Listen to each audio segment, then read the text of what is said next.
మా daddy start చేశారు. My name is Lepra. Good afternoon, everyone. My name is Lepra. I am from social methodology, and now I am taking the topic understanding poverty. First of all, I will start by the story. That's why we can easily understand the topic. I will tell in a bilingual way because it's not perfect to narrate the story in English.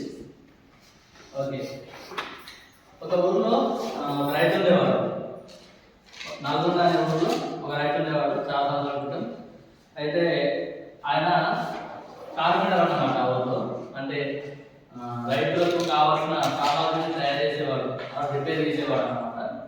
అయితే కొన్ని సంవత్సరాల క్రితం ఎట్లున్నాయంటే no missionaries, right? We don't have any machineries to cultivate the land.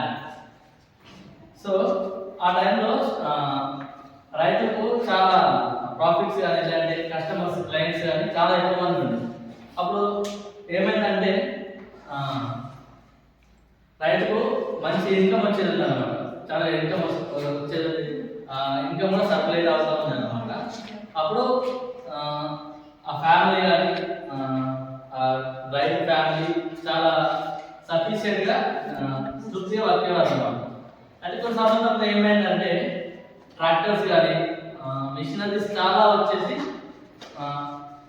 కల్టివేషన్కి చాలా ఎక్కువ use చేసేవారు అన్నమాట. నల్గొండలో చాలా అంటే it's not a real story, but it's an imaginary story. అయితే కొన్ని సంవత్సరాలతో ఏమైందంటే కల్టివేషన్ కోసం అని మిషనరీ బాగా వాడేవారు అన్నమాట.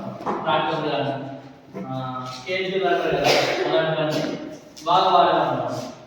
ఇలా వాడుతుంటే ఆ రైతుకు ఏమైందంటే కస్టమర్స్ అనేది తక్కువైపోయింది. కస్టమర్స్ అనేది తక్కువైపోయేసరికి ఏమైందంటే ఆయన జీవనోపాధి మాత్రం అక్కడే. ఆయన వ్యవసాయం చేయలేదు, ఆయనకి ఎలాంటి ఎడ్లు కానీ మిషనరీ అని లేవు. ఆయన బతికేదే ఈ పని చేసుకుంటుంది, కార్పెంటింగ్ వర్క్ చేసుకుంటుంది.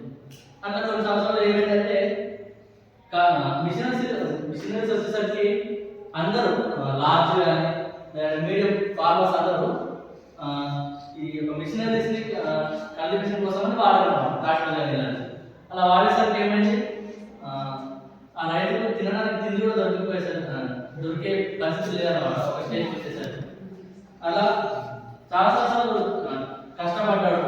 ఆయన వృత్తితోనే చాలా కష్టపడ్డాడు.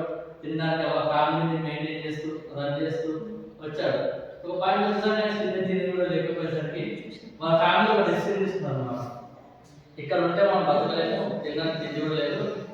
సో మనము ఇలా అయితే కుదరదు, మనం సిటీకి వెళ్ళి అక్కడ ఏదో పని చేసుకుని బతుకుతాం. లేదంటే ఇక్కడ ఉంటే మనకు ఉపాధి లేకపోయింది కదా, ఈ బిజినెస్ వల్ల ఉపాధి మొత్తం లేకపోయేసరికి మనం బతకలేకపోతున్నాం.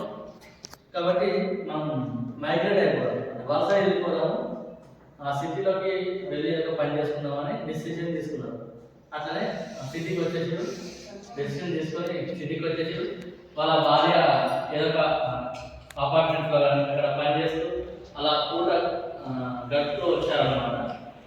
అయితే ఇవన్నీ ఈ స్టోరీ నేను ఎందుకు చెప్తున్నా అంటే ఒకప్పుడు మన దేశంలో ఒక సగటు రైతు పరిస్థితి ఇలా ఉండేదన్నమాట.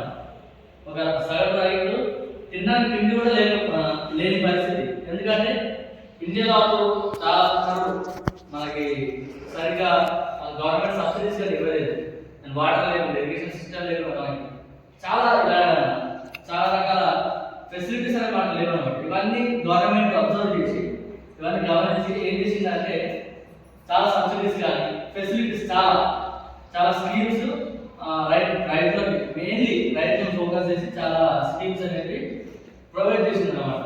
Like MDM mid day meal scheme అనేది, స్కూల్ వాళ్ళకి స్కూల్కి వెళ్ళి చిన్నపిల్లలకి మధ్యాహ్నం భోజనం పథకం అని మధ్యాహ్నం ఫుడ్ని ప్రొవైడ్ చేసే ఒక స్కీమ్ అనేది.